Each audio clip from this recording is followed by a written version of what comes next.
Bollywood silver screen presenting Pele birth of legend. ये कहानी शुरू होती है ब्राजील देश से और ब्राजील में दिखाया जाता है कि वहां पर एक छोटी सी स्लम है और यहाँ पर जो बच्चे हैं वो जूते पॉलिश करने का काम करते हैं और जूते पॉलिश करने के बाद वो गलियों में फुटबॉल खेलते हैं, क्योंकि जिस तरह इंडिया में एशियाई देशों में क्रिकेट को गली गली में खेला जाता है उसी तरह से ब्राजील में फुटबॉल को गली गली में खेला जाता है। वो लोग फुटबॉल के लिए जीते हैं, फुटबॉल ही उनका सब कुछ है। और ये जो बच्चे गलियों में फुटबॉल खेल रहे होते हैं इनमें एक बच्चे का नाम डीको होता है। डीको का एक छोटा भाई भी है और ये सब फुटबॉल खेलते खेलते बहुत गंदे हो जाते हैं। और जब डीको अपने भाई के साथ अपने घर पर आता है और वो अपनी मॉम को बताता है कि जूते पॉलिश करने के बाद जब मैं जूका के साथ वापस आ रहा था तो इसका पैर फिसल गया और ये नदी में गिर गया। लेकिन जूका बता देता है कि फुटबॉल खेलने के दौरान हम पानी में गिर गए थे और इस बात से डीको की मॉम को बहुत गुस्सा आता है, क्योंकि वो नहीं चाहती कि उनका बेटा फुटबॉल खेले। दरअसल डीको के पिता भी किसी जमाने में फुटबॉल खेला करते थे और बहुत अच्छे फुटबॉल खिलाड़ी थे, लेकिन एक बार उनके घुटने में चोट लगने के बाद उनका फुटबॉल हमेशा के लिए छूट गया और अब वो सफाई का झाड़ू पोछे का काम करते हैं। और ये वक्त होता है सन 1950 का और इसी साल फुटबॉल का वर्ल्ड कप होता है। और जिस दिन ब्राजील का मैच होता है तो सब के सब अपना काम छोड़कर रेडियो पे फुटबॉल मैच सुन रहे होते हैं, लेकिन ब्राजील मैच हार जाता है और वो वर्ल्ड कप से बाहर हो जाता है। और ये सुनने के बाद वहां पर जितने भी लोग होते हैं सबकी आंखों में आंसू होते हैं। छोटा सा डीको ऊपर से मैच सुन रहा होता है और उसे भी बहुत दुख होता है, उसकी आंखों में भी आंसू हैं क्योंकि वो फुटबॉल से बहुत प्यार करता है। और जब डीको के पिता बाहर आते हैं तो उनकी आंखों में आंसू होते हैं और डीको अपने पिता को देखकर बोलता कि डैड, मैं वादा करता हूँ कि मैं ब्राजील के लिए वर्ल्ड कप जीत कर लेकर आऊंगा।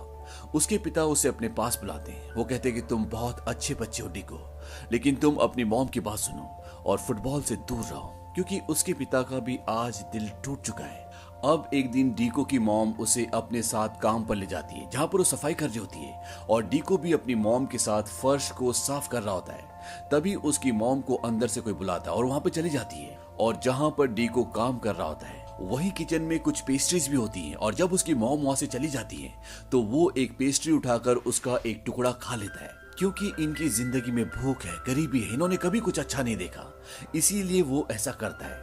तभी वहां पर कुछ बच्चे आते हैं और ये सब के सब फुटबॉल की बात कर रहे होते हैं। दरअसल ये सब फुटबॉल खेलते हैं और वो आपस में बात करते हैं कि एक फुटबॉल टूर्नामेंट होने वाला है और ये गली के बच्चों के लिए, और जो उसमें अच्छा खेलेगा उसे सेंटोस फुटबॉल क्लब में शामिल कर लिया जाएगा।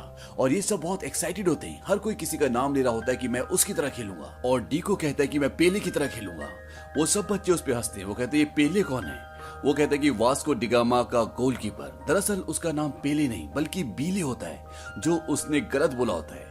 वो बच्चे उस पर हंसते हैं और वो कहते हैं कि कौन ऐसा बेवकूफ होगा जो बीले को पेले बुलाएगा, और वो कहते हैं कि हम इसे पेले बुला सकते हैं। और एक बच्चा फुटबॉल पे लात मारता है और जिस पानी से वो पोछा लगा रहा होता है वो पानी गिर जाता है और तभी डीको की मॉम आ जाती है और उन सब बच्चों से माफी मांगती है। वो कहती है कि मेरे बेटे से गलती हो गई। हालांकि डीको बोलना चाहता है कि गलती मेरी नहीं बल्कि उनकी है, लेकिन उसकी मॉम उसे चुप करवा देती है क्योंकि वो यहाँ पर काम करती है। और डीको वहां से जाने से पहले उस ब्रोशर को उठा लेता है जिसमें टूर्नामेंट की इंफॉर्मेशन होती है और वो अपने स्लम के बच्चों को, अपने दोस्तों को ये बताता है कि हम भी उस टूर्नामेंट में हिस्सा लेंगे।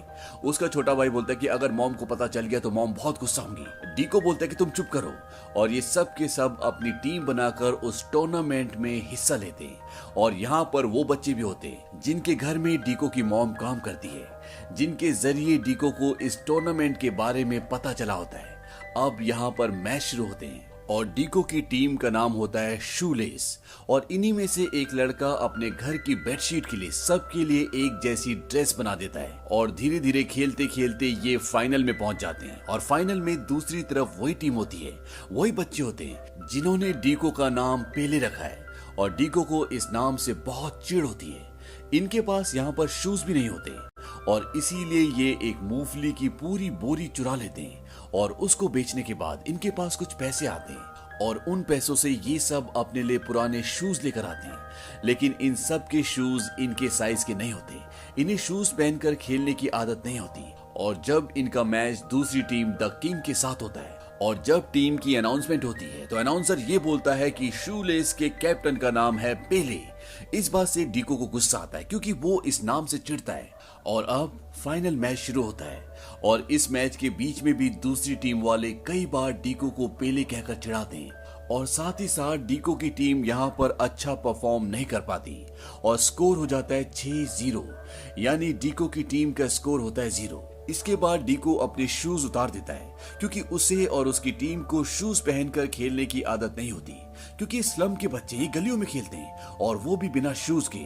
और डीको की सारी टीम शूज उतार देती है और जब मैच शुरू होता है तो डीको बहुत अच्छा परफॉर्म करता है और ये फाइनल मैच 6-6 से टाई यानी कि बराबर होने से बच जाता है। डीको की टीम 5 गोल करती है और डीको ने इस मैच में बहुत ही बेहतरीन परफॉर्म किया होता है और वहां पर जितने भी लोग होते हैं वो सब के सब डीको को पेले पेले कहकर चिल्ला रहे होते हैं क्योंकि उन सब को उसका नाम पेले ही पता होता है। और इसका कारण ये होता है क्योंकि दूसरी टीम वालों ने उसका नाम वहां पर पेले रजिस्टर्ड करवाया होता है और डीको को अब इस नाम से चिढ़ नहीं होती क्योंकि चारों तरफ उसकी वाहवाही हो रही होती है। और इस मैच को डीको के पिता भी देख रहे होते हैं और उन्हें ये देखकर बहुत खुशी होती है कि उनका बेटा बहुत अच्छी फुटबॉल खेलता है। अब तभी यहाँ पर वो लोग आ जाते हैं जिनकी इन्होंने मूंगफलियां चोरी की थी और वो इन सब बच्चों का पीछा करना शुरू कर देते हैं और ये सब के सब वहां से भाग जाते हैं। तभी वहां पर एक नदी पड़ती है और नदी से पहले डीको और उसका दोस्त डियागो मिट्टी की एक सुरंग के अंदर छुप जाते हैं। वहां पर बारिश होना शुरू हो जाती है और कुछ देर बाद जिस सुरंग के अंदर ये होते हैं उससे मिट्टी गिरना शुरू हो जाती है, लेकिन डीको बाहर निकल जाता है। लेकिन उसका दोस्त डियागो वो बाहर नहीं निकल पाता और उसकी मृत्यु हो जाती है और इसके लिए डीको अपने आप को दोषी मानता है। वो कहता है कि अगर मैं शूज खरीदने के लिए नहीं बोलता तो हम चोरी नहीं करते और डियागो की मृत्यु नहीं होती। लेकिन उसकी मॉम उसे अपने गले से लगा लेती है क्योंकि वो जानती है कि जिंदगी में जब कुछ होना होता है तो वो होता ही है, उसमें किसी को सही या गलत ठहराना बिल्कुल भी उचित नहीं होता। और डीको तो अभी मात्र बच्चा है और वो अपनी मॉम के गले लगकर रोते हुए बोलता है कि मैं अच्छा लड़का बनूंगा, मैं रोज स्कूल जाऊंगा। और इसके बाद डीको स्कूल जाता है, पढ़ाई करता है और अपने पिता के साथ सफाई के काम में भी जाता है। लेकिन उस हादसे के बाद डीको फुटबॉल खेलना पूरी तरह से छोड़ देता है। हालांकि उसके पिता चाहते हैं कि वो फुटबॉल खेले। डीको के घर के पीछे एक आम का पेड़ होता है और उसके पिता बताते हैं कि मैंने खुद से सीखा कि आम से प्रैक्टिस कैसे करते हैं, कच्चा शूट करने के लिए और पका हुआ बैलेंस के लिए। उसके पिता बहुत कोशिश करते हैं कि वो खेलना शुरू करे क्योंकि उन्होंने उसका खेल देखा था। लेकिन डीको शुरू में इंटरेस्ट नहीं लेता, लेकिन बाद में वो प्रैक्टिस करना शुरू कर देता है। वो पके हुए और कच्चे आमों से अपनी फुटबॉल की प्रैक्टिस करता है। धीरे धीरे वक्त बीतता है और 9 साल का डीको अब 13 साल का हो जाता है।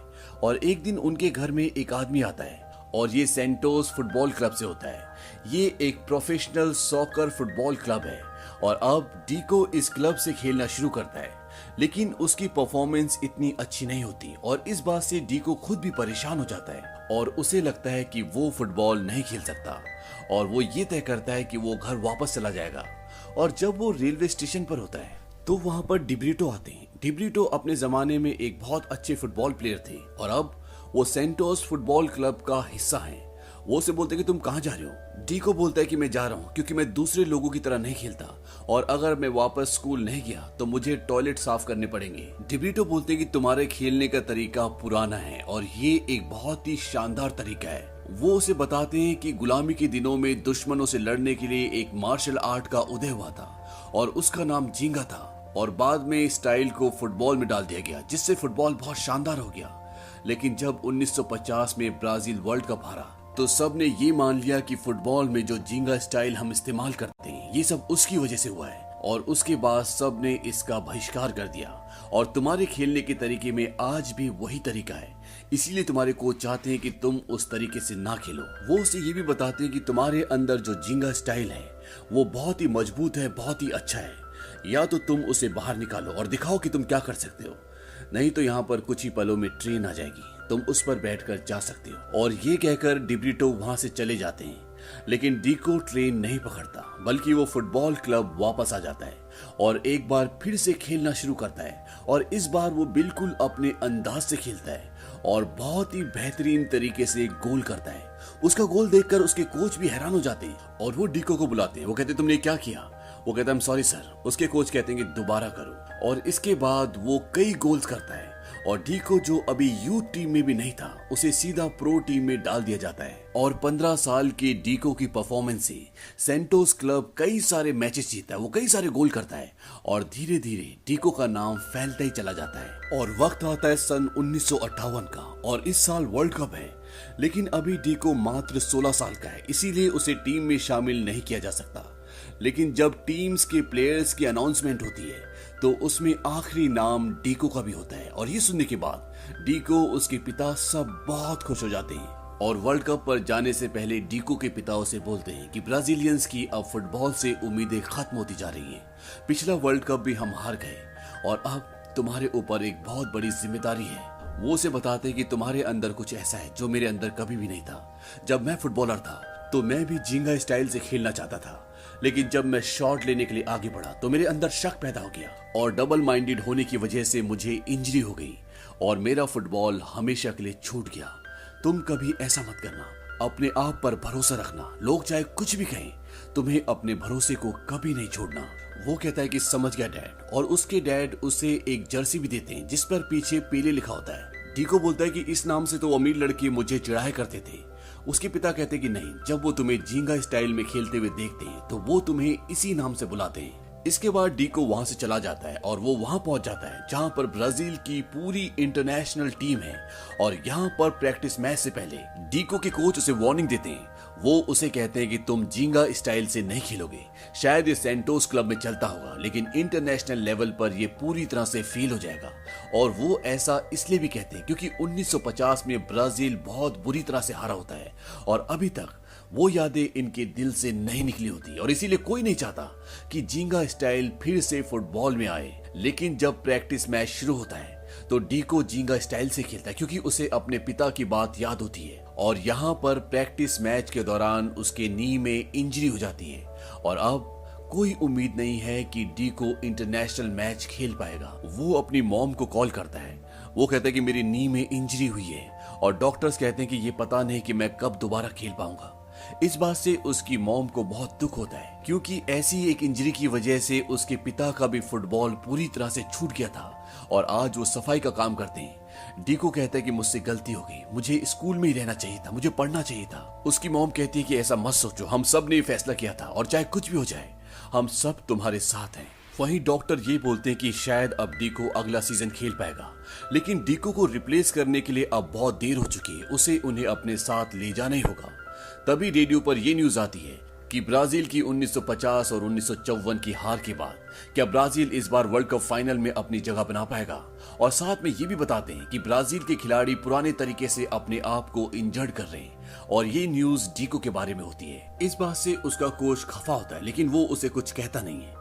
और अब वर्ल्ड कप शुरू हो जाता है और डीको के डॉक्टर उसे बोलते हैं कि तुम अपना घुटना बचा कर रखना, क्योंकि अगर तुम्हें घुटने पर चोट लगी तो शायद फिर तुम इस वर्ल्ड कप में एक भी मैच ना खेल पाओ। और डीको भी ऐसे ही करता है और धीरे धीरे ब्राजील मैच जीतते हुए सेमीफाइनल तक पहुंच जाती है।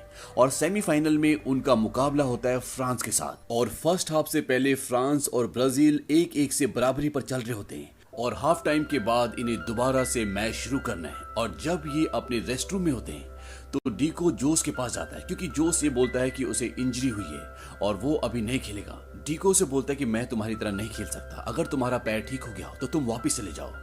वो कहता है कि मेरा पैर नहीं, मेरा दिमाग खराब हो गया है। वो कहता है कि मैं पूरी जिंदगी यूरोपियन बनना चाहता था, लेकिन यहाँ आकर मुझे पता चला कि मैं यूरोपियन नहीं बल्कि ब्राजीलियन हूँ। और वो उसे बताता है कि तुम्हें याद है कुछ सालों पहले जब तुमने झींगा स्टाइल से फुटबॉल खेला था तो सबको चौंका दिया था और आज हमें उसी गेम की जरूरत है। और इसीलिए वो बाहर हो जाता है और डीको को मौका मिलता है। अब डीको के पास बॉल आती है और डीको अपने उसी स्टाइल से यानी कि झींगा स्टाइल से फुटबॉल खेलता है। इसमें एक दूसरे को पास ज्यादा नहीं करते बल्कि बॉल को लेकर आगे बढ़ते जाते हैं और डीको बहुत ही बेहतरीन तरीके से सबको छकाता हुआ आगे बढ़ता है और वो गोल कर देता है और उसी गोल के साथ पूरे स्टेडियम में शोर मच जाता है। 17 साल के डीको ने अपने ऊपर विश्वास करके ब्राजील के लिए गोल कर दिया और अब स्कोर हो जाता है 2-1, यानी कि ब्राजील 1 गोल से आगे होता है। और इसके बाद डीको एक के बाद एक 2 गोल और करता है, यानी कि अब उसने 3 गोल लगातार कर दिए और पूरे ब्राजील में खुशी का जश्न का माहौल हो जाता है क्योंकि अब ब्राजील फाइनल में पहुंच चुकी है और ये सिर्फ डीको की वजह से हुआ है। और अब ब्राजील का फाइनल मैच स्वीडन के साथ है। और जब प्रेस कॉन्फ्रेंस होती है तो स्वीडन के जो कोच होते हैं वो ब्राजील के खिलाड़ियों का मजाक उड़ाते हैं। वो कहते हैं कि ब्राजील की टीम अनुशासनहीन है और 1950 में जो हुआ था वो एक बार फिर से होगा। ब्राजील का कोच वहां से उठकर चला जाता है और वो अपने प्लेयर्स के साथ एक मीटिंग करता है। वो कहता है कि कल फाइनल मैच है और मैं नहीं चाहता कि दुनिया हमें स्वीडन की तरह खेलते हुए देखे। हमारा असली खेल है जिंगा, जो ब्राजील को एक अलग पहचान देता है। मुझे ये तो नहीं पता कि कल का मैच हम जीतेंगे या नहीं, लेकिन कल हम उन्हें एक शानदार खेल दिखाएंगे। और अब 1958 का वर्ल्ड कप फाइनल शुरू होता है और इसमें यह दिखाते हैं कि स्वीडन के प्लेयर चारों तरफ से पेले पर नजर रखते हैं, क्योंकि वो नहीं चाहते कि पेले के पास बॉल जाए। और 4 मिनट के अंदर ही स्वीडन की टीम एक गोल कर देती है और इस गोल के साथ पूरी ब्राजील की टीम, पूरा ब्राजील एक शोक में डूब जाता है, क्योंकि इतनी जल्दी गोल करना एक बहुत बड़ी बात है। लेकिन अगले कुछ ही मिनटों के बाद डीको सभी प्लेयर्स को बीट करता हुआ लगातार आगे बढ़ता है और वो भी एक गोल कर देता है। और इसी के साथ ब्राजील और स्वीडन का 1-1 से स्कोर बराबर हो जाता है। और कुछ ही मिनटों के बाद ब्राजील एक और गोल कर देता है और इसके साथ ही स्वीडन एक गोल से पीछे हो जाता है। और स्वीडन के जितने भी प्रशंसक होते हैं वो सब के सब सदमे में आ जाते हैं। पूरे स्टेडियम में खामोशी छा जाती है और इसके बाद ब्राजील रुकता नहीं और एक के बाद एक वो पूरे 5 गोल्स कर देते हैं। हालांकि स्वीडन इस मैच में 2 ही गोल कर पाते हैं और इसी के साथ ब्राजील ने अपने पूरे इतिहास में पहली बार वर्ल्ड कप जीता है। और इस जीत के साथ पूरे ब्राजील की आंखों में आंसू होते हैं, लेकिन ये आंसू सन 1950 वाले नहीं होते, ये खुशी के आंसू होते हैं। और 17 साल का ये लड़का जिसे सब डीको के नाम से जानते हैं, अब ये पेले बन चुका है और इसे पूरी दुनिया पेले के नाम से जानती है। और कहा जाता है कि फुटबॉल के इतिहास में सन 1958 का मैच, जो कि ब्राजील और स्वीडन के बीच में था, इसे कभी कोई नहीं भूल सकता।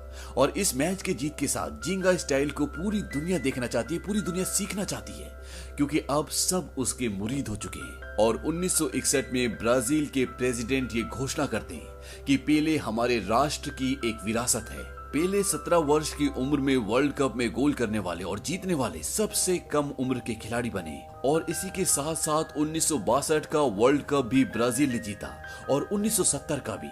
और इन सभी में पेले का एक बहुत बड़ा योगदान था। और आज तक के फुटबॉल के इतिहास में पेले ऐसे अकेले खिलाड़ी हैं जिन्होंने 3 वर्ल्ड कप जीते हैं और सबसे अधिक 1283 गोल्स का रिकॉर्ड भी उन्हीं का है। लेकिन एक रिकॉर्ड वो कभी नहीं तोड़ पाए, वो था एक ही मैच में 5 गोल करने का।